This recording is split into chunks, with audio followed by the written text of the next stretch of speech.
Nous commençons, Inch'Allah. Bismillah, Alhamdulillah, wassalatu wassalamu ala rasulillahi, amma ba'd. Mes frères, mes sœurs, c'est avec beaucoup de joie que je me lance dans ce live qui portera sur le nom d'Allah, Ar-Rabb, ainsi que ses applications et ses implications sur notre quotidien, Inch'Allah.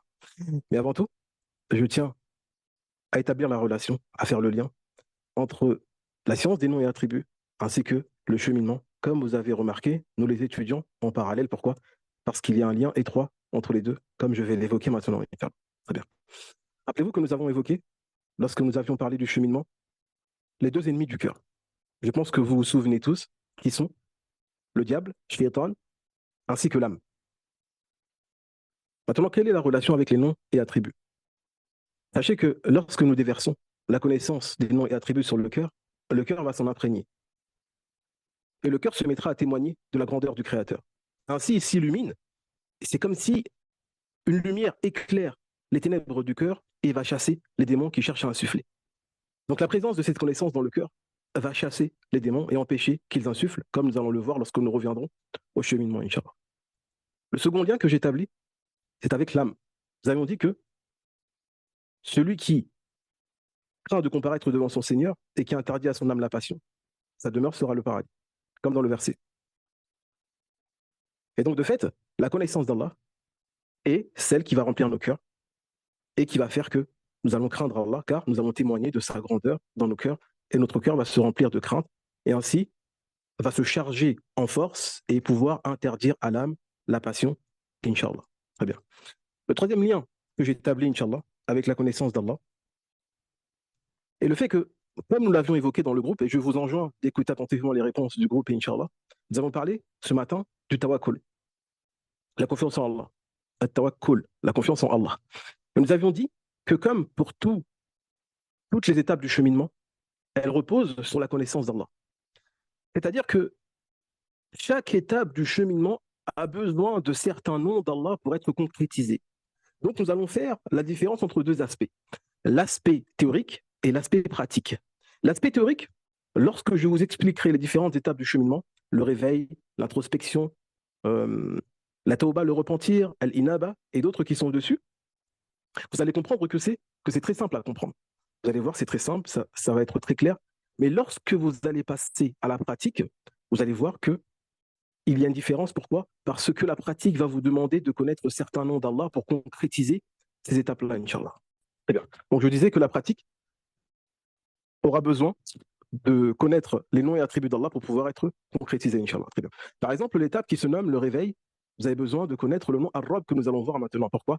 Parce que cela vous fera prendre conscience de votre rôle de serviteur et que lui est le maître, car Ar-Rabb renferme le nom maître, et que vous allez pleinement jouer votre rôle. Et donc cela va vous réveiller parce que vous allez prendre conscience que vous avez un rôle à jouer ici-bas et vous n'avez pas été créé pour rien, Inch'Allah. Et ensuite, lorsque nous allons passer à l'introspection, nous allons voir que nous avons besoin de savoir qu'Allah Ta'ala est El-Rani, le riche. Pourquoi? Parce que comme nous l'avons précisé ce matin, l'introspection va nous demander de prendre conscience de notre indigence.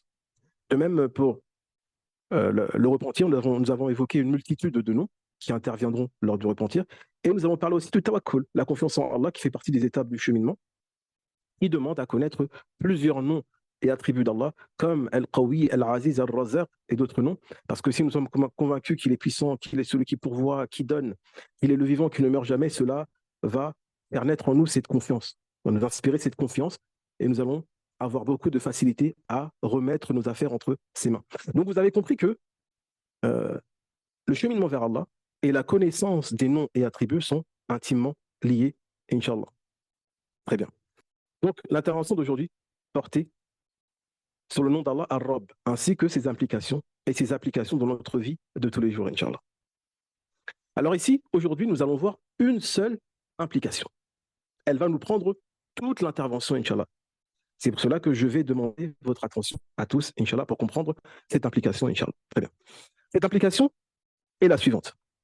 D'ailleurs, à cette étape-là, j'avais souhaité réviser avec vous euh, le live précédent sur le nom Ar-Rabb, mais comme cette intervention va être assez conséquente avec 6 étapes, Inch'Allah, donc nous allons nous restreindre simplement à rappeler l'essence que nous avons évoquée du nom Ar-Rabb. Très bien. Je vais simplement vous interroger à savoir Que signifie le nom Ar-Rabb? Quels sont les deux sens que nous avons donnés la semaine dernière ou bien il y a 2 semaines, Inch'Allah? Je vous écoute, je vous lis.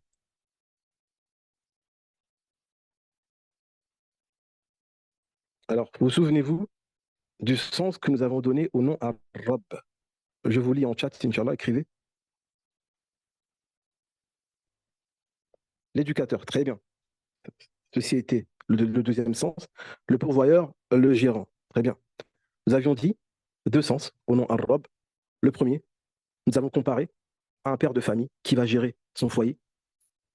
Je vous ai posé la question, qu'attendent ses enfants et son épouse de lui? Qu'il gère, qu'il les amène à l'hôpital, qu'il apporte la nourriture, qu'il paye les factures, comme nous avons dit. Ils ont besoin d'une forme de gérance et de bienveillance, de prise en charge. Et ceci à l'étape humaine. Nous avons dit qu'Allah Ta'ala, son domaine, c'est tout l'univers et il gère tous les mondes, des djinns, des hommes, des animaux. Et il pourvoit à tout le monde, il guérit, il fait mourir. Et ça, cela est sa gérance. Et nous avons dit qu'il est aussi l'éducateur. Il va fournir, il va procurer deux sortes d'éducation sur lesquelles nous n'allons pas revenir pour avancer, Inch'Allah. Je vous laisse revenir à ce live, Inch'Allah. Très bien. Alors, le nom arabe va impliquer, donc c'est l'implication d'aujourd'hui, va impliquer de vouer un culte exclusif à Allah. Je vais expliquer, Inch'Allah. Pas cela. Parce que lorsque tu prends conscience qu'Allah Ta'ala est le créateur, c'est-à-dire qu'il t'a extirpé du néant pour te rendre présent, pour te rendre vivant, et qu'il est celui qui te maintient en vie, qu'il est celui qui te pourvoit, qu'il est celui qui te guérit, alors il devient évident qu'il est le seul à mériter l'adoration.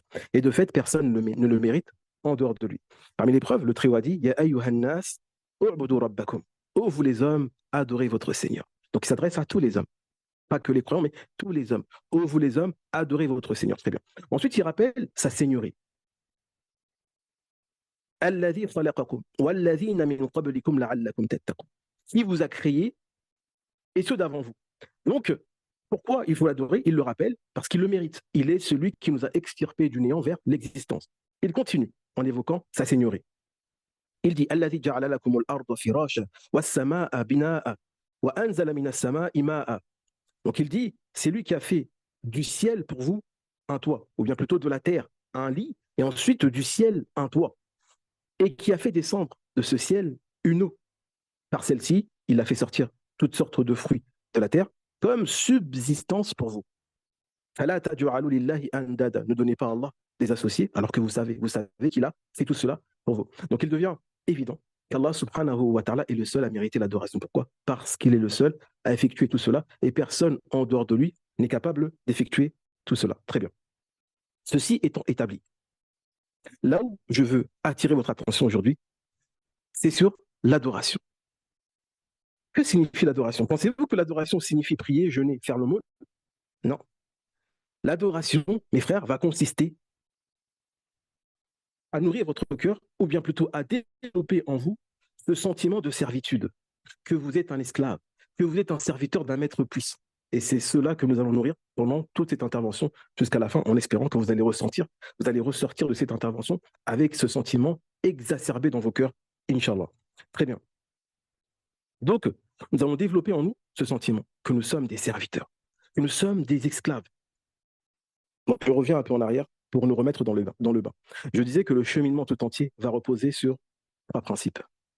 Le premier principe est ce qu'on appelle la connaissance des noms et attributs d'Allah. C'est ce que nous étudions maintenant. Plus nous allons remplir nos cœurs de cette connaissance-là, plus le cheminement va se dérouler avec force, avec impulsion. Deuxième principe, l'indigence, al-faqr. Nous allons développer cela lorsque nous arriverons à l'étape de l'introspection.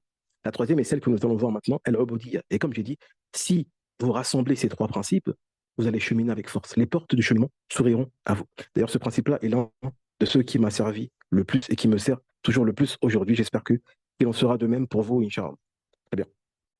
Et j'ai dit que pour développer en nous ce sentiment de manière exacerbée, ressentir toute la journée, le plus possible que nous sommes réellement des esclaves, des serviteurs d'Allah, et que c'est notre rôle principal ici-bas, je vais passer par 6 étapes.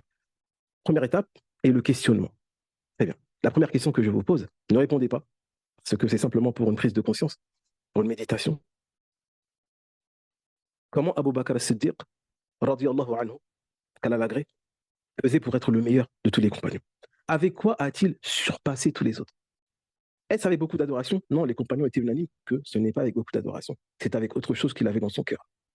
Donc avec quoi est-ce qu'il a surpassé les gens alors qu'il y avait d'autres compagnons qui adoraient plus que lui? L'autre question, que pratiquaient les premiers musulmans pendant les 10 premières années avant que la prière soit révélée? Que faisait-il? Le prophète leur enseignait certes l'unicité d'Allah, mais comment adorait-il Allah? C'est ce que nous allons voir, Inch'Allah. Comment est-ce que tu peux faire pour être un adorateur d'Allah, un serviteur d'Allah, intensément, alors que tu es surchargé de travail? Tu as du travail au bureau, tu as du travail ailleurs, ta journée est remplie de travail. Comment est-ce que tu peux faire pour être un adorateur tout de même? Et même surpasser ceux qui sont réellement en train d'adorer régulièrement de manière externe, c'est-à-dire euh, des jeûnes, des aumônes, des prières, Inch'Allah. Je réponds à cette question. Tout cela est possible par ce qu'on appelle al-ubudiyya, la servitude. C'est le fait de nourrir en toi intensément ce sentiment que tu es un serviteur. Tu deviens un serviteur intérieurement et extérieurement. Et donc, celui qui ressent fortement cela sera porté vers l'adoration, malgré lui. C'est ce qu'on appelle le sentiment de servitude, que tu sers un maître, que tu es un serviteur, que tu es un esclave. Et donc, Abu Bakr as-Siddiq a surpassé par cette ubudiyya, ce sentiment fort qu'il était réellement un serviteur. Il en était convaincu intimement et il l'appliquait intérieurement et extérieurement. Les premiers musulmans pratiquaient cette ubudiyya, cette servitude interne. Et comment est-ce que tu peux surpasser quelqu'un? C'est que même si tu es au travail, tu continues à nourrir ce sentiment de servitude, Inch'Allah. C'est ce que nous allons voir, bi'iznillah, pendant toute cette intervention. Donc là, c'était juste pour ouvrir l'appétit, pour vous donner une idée. Maintenant, nous entrons dans le sujet. Ciao.